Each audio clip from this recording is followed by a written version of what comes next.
कंस किसे कहते हैं आप लोग अच्छी तरह से जानते हो, आए दिन आप कथा सुनते हो, तो आपने जरूर सुना होगा, जिसको हिंसा प्यारी हो,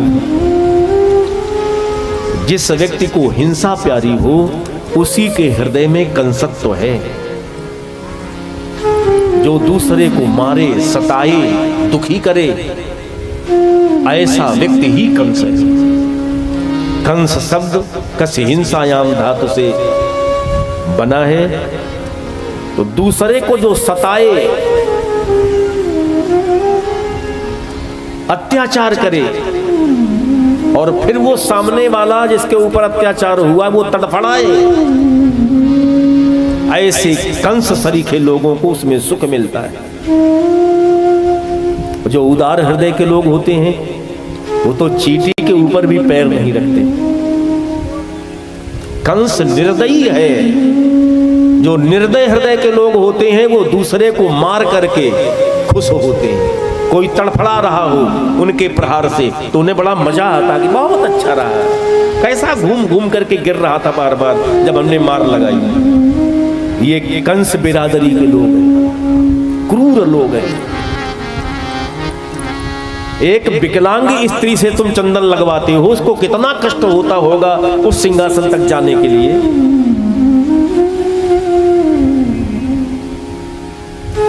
ये क्रूरता की एक सीमा पार कर गया है कंस।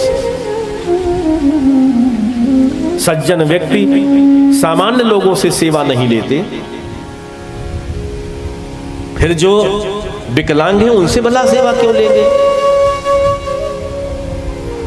ये तो कोई क्रूर कंस ही ऐसा काम करेगा। और यही कारण था कि विकलांग को कष्ट हो, तकलीफ हो तो मुझे सुख मिलेगा। अच्छा, एक दृष्टि देखी जाए, दृष्टि से देखा जाए तो कुब्जा एक स्त्री है, विकलांग है, और वो चंदन लगाने में बड़ी पीड़ा महसूस करती है, कष्ट होता है।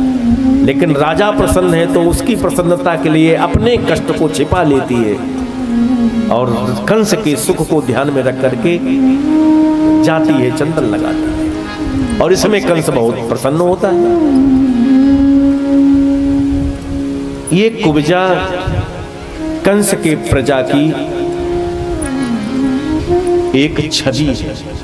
मैंने किसी श्रेष्ठ संत विद्वान का जो चिंतन है मैं वो आपको दे रहा हूं। जो क्रूर शासक होते हैं समाज में, जो निर्दयी राजा होते हैं, वो अपनी प्रजा को विकलांग बना देते हैं। कुब्जा क्या है? हम लोग चावल पका कि नहीं पका, एक चावल निकाल करके देख लेते हैं, सारे चावल नहीं देखे जाते। दाल पकी कि नहीं पकी, एक दाना निकाल करके टटोल लेते हैं। समग्रता का ज्ञान भान हो जाता। एक विकलांग से कंस चंदन लगवाता है, उसकी क्रूरता का यही उदाहरण पर्याप्त था तो उसने पूरे समाज को विकलांग बना रखा है। जब समाज विकलांग होगा तो मनमाना शासन उसके ऊपर किया जा सकता है। पैर वाले होंगे तो भाग जाएंगे, और जो चले नहीं पाता वो भाग के कहां जाएगा? तुम्हारा गोबर डालेगा, नहीं डालेगा तो डंडा खाएगा तुम्हारा। पूरा पेट भरे तो ठीक, नहीं भी भरेगा तो रोएगा, तुम्हारी मार खाएगा, जाएगा कहां? इसीलिए बहुत दिमागदार आदमी कम बुद्धि वाले नौकरों को अपने यहां रखता है कि पैसा भी नहीं गिन पाएगा, है? और खूब खेतों में काम करेगा, खूब फैक्ट्री में काम करेगा, पैसा भी कम देना होगा, भाग के कहीं जा ही नहीं पाएगा, रास्ते भूल जाएगा। यही हाल कंस का था।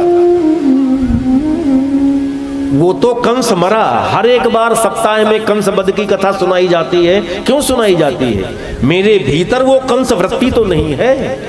हम कहीं ऐसे विकलांगों के ऊपर अत्याचार तो नहीं करते हैं। यदि वृत्ति में कंस बैठा हुआ है, जब तक वो वृत्ति नष्ट नहीं होती, अत्याचार की, निर्दयता की वृत्ति मिट नहीं जाती, समूल नष्ट नहीं हो जाती, तब तक ये चरित्र सुनने की जरूरत है। इसलिए कंस वध बार बार सुनाया जाता है और हम सुनते हैं कि भीतर का कंस मर जाए। कमजोर लोगों पर आतताई शासन करते हैं। भोजराज कंस ने पूरी प्रजा को 3 जगह से टेढ़ा कर दिया था। प्रजा ही कुब्जा है। कैसे 3 जगह से टेढ़ा किया था? पैरों से टेढ़ा कर दिया। पूरे समाज में जितने लोग थे, राजा भोजराज कंस ने उनके पैर तोड़ दिए। पैर तोड़ने का मतलब डंडा लेके पैर नहीं तोड़े,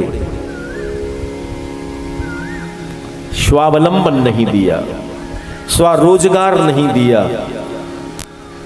जब रोजगार नहीं होगा, दुकान नहीं खोल सकते, तो नौकरी तो करेंगे। अपने पैरों खड़े नहीं होने दिया। स्वावलंबन का मतलब है दूसरे के आश्रित न रहो, अपने पैर खड़े हो जाओ, 4 पैसा स्वयं कमाओ। फ्री का 10 रुपया मिले वो अच्छा नहीं है, और अपनी मेहनत का 5 मिल जाए वो ज्यादा अच्छा है। तुम अपनी मेहनत से 5 कमा रहे हो तो आगे 50 करोड़ तक जाओगे, और अगर फ्री वाला 10 ले रहे हो तो इतने ज्यादा आलसी हो जाओगे कि करोगे कुछ नहीं और दूसरे के हाथ देखोगे कि ये कब मेरी झोली में कुछ डाल दे, अकर्मण्य हो जाओगे। इसलिए 10 के फ्री वाले पैसे में कभी लालच में ना आना, मेहनत करके 5 रुपया मिले उसमें अग्रसर हो जाना, बढ़ जाना। लेकिन कंस ने अपनी प्रजा में ऐसा नहीं होने दिया। मेरी प्रजा का कोई भी व्यक्ति अपने पैरों पर खड़ा हो गया, स्वयं कमाने लगा, तो फिर हमारी हां हुजूरी कैसे करेगा? इसलिए ऐसी कोई व्यवस्था राज प्रासादों से न दी जाए जिससे समाज के लोग अपने पैरों खड़े हो जाएं। लोग बोले कि हम खेती कर, नहीं खेती वेती नहीं करोगे। बोले पैसा हमसे ले जाओ, सूद में और ब्याज में पैसा दिया, खेती सब हम करवाएंगे, पैसा हमसे लो। पैसा ब्याज में बांटा और स्वयं काम नहीं करने दिया, तो पीढ़ियां की पीढ़ियां गुलाम हो गई हैं उस राजा की, क्योंकि स्वावलंबन ही नहीं, ये पैरों से प्रजा को टेढ़ा कर दिया। जो क्रूर लोग होते हैं समाज में, वो ऐसे प्रजा को विकलांग बना देते हैं साहब, स्वावलंबन नहीं देने देते। ये कुब्जा का पहला रूप है, जिसने अपनी प्रजा को स्वावलंबन नहीं दिया, अपने पैरों खड़ा नहीं होने दिया, पीठ से विकलांग कर दिया। 3 जगह से टेढ़ी थी कुब्जा, पैर टेढ़े थे और पीठ टेढ़ी थी। इतना कर्ज दिया है कि कर्ज से प्रजा लद गई, भार से उनकी पीठ टूट गई। लोग कभी श्वास नहीं ले पाए कि हम राजा कंस के कर्ज से कभी उर्ण भी हो पाएंगे। बाबा परबाबा की पीढ़ियां सेवा करती चली आई और आज भी सब सेवा कर रही हैं, उन्हीं की गुलाम हो जाते हैं। अरे तुम्हारे बाबा का इतना कर्ज अभी बाकी है, तुम्हारे पिता का इतना बाकी है, खाओ कपड़ा पहनो, बस इसके अलावा और कुछ नहीं। जो शरीर की सामर्थ्य है वो हमारी सेवा में समर्पित करो। स्वावलंबन न देना ये पैरों की विकलांगता है, इतना कर्ज दे दिया ये पीठ की विकलांगता है। और जो क्रूर राजा होते हैं, देखो कौन आ रहा कौन जा रहा है, उधर ना जाओ। हम आपको बहुत कुछ सार संदर्भ सुनाने के लिए आए हैं, इसलिए चित्त को एकाग्र रखो। क्योंकि हम तुम्हें देखते हैं और तुम अगर दूसरे को देखोगे तो मुझे कैसा लगेगा?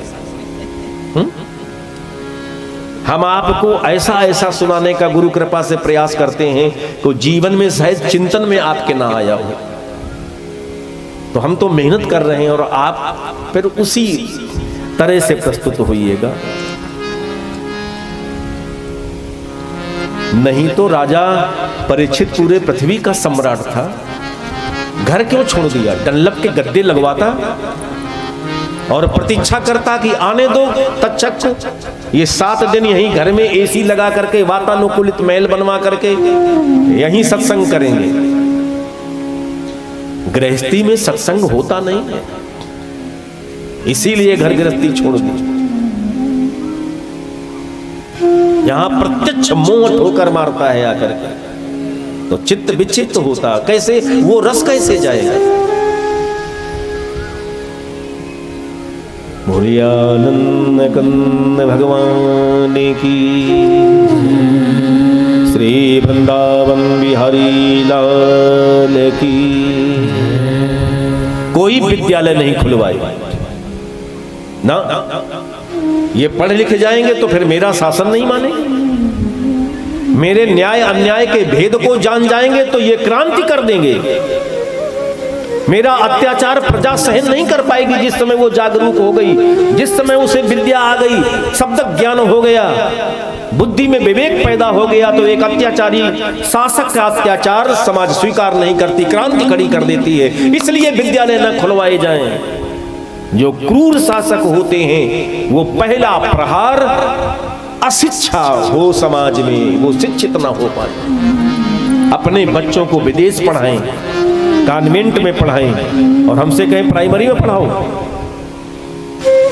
जो सरकारें शिक्षा के लिए उदासीन है, नकल लेकर के परीक्षा दो, ऐसी सरकारें आई कि नहीं आई? नकल को प्रोत्साहित दिया, समझ लेना ये पीढ़ियां दर पीढ़ियां हमारे ऊपर हमें गुलाम बना करके शासन करना चाहते हैं कि हमारी बिरादरी यदि विवेकवान हो गई तो मेरा फिर स्वार्थ सिद्ध नहीं होगा। अरे साहब, बहुत ऊंचाई पर बैठना वो व्यक्ति श्रेष्ठ हो गया ऐसा नहीं है। कभी कभी षड्यंत्र से ऊंचाई पाई जाती है, कभी कभी दूसरे को लड़ा करके अपनी ऊंचाई पाई जाती है। कितना क्या क्या षड्यंत्र होता है। भाई भाई में विरोध करा दे कि इनका वोट हमें मिल जाए, उनका एक ना मिले तो उनको भी ना मिले। ये सियासत बहुत कुछ शुभ को मिटाने वाली होती है। जो क्रूर शासक होते हैं वो समाज को शिक्षित नहीं होने देते। कंस ने पूरी भागवत सुनिए आप साहब, पढ़िए। कंस ने कहीं अच्छे विद्यालय खुलवाए हो आपको नहीं मिलेगा। धर्म की व्यवस्थाएं को प्रोत्साहित किया हो भोजराज कंस ने, ऐसा कहीं नहीं मिलेगा। धर्म व्यक्ति की आत्मा को बलिष्ठ बनाता है। आत्मबल कहां से आता है? न्याय से, प्रेम से, करुणा से, उदारता से, समता से आत्मबल आता है। आदमी के पास पैसा ज्यादा आया है, समृद्धि ज्यादा आई है, लेकिन उतना आत्मबल कमजोर हुआ है, क्योंकि किसी तरह से पैसा आए न्याय से या अन्याय से।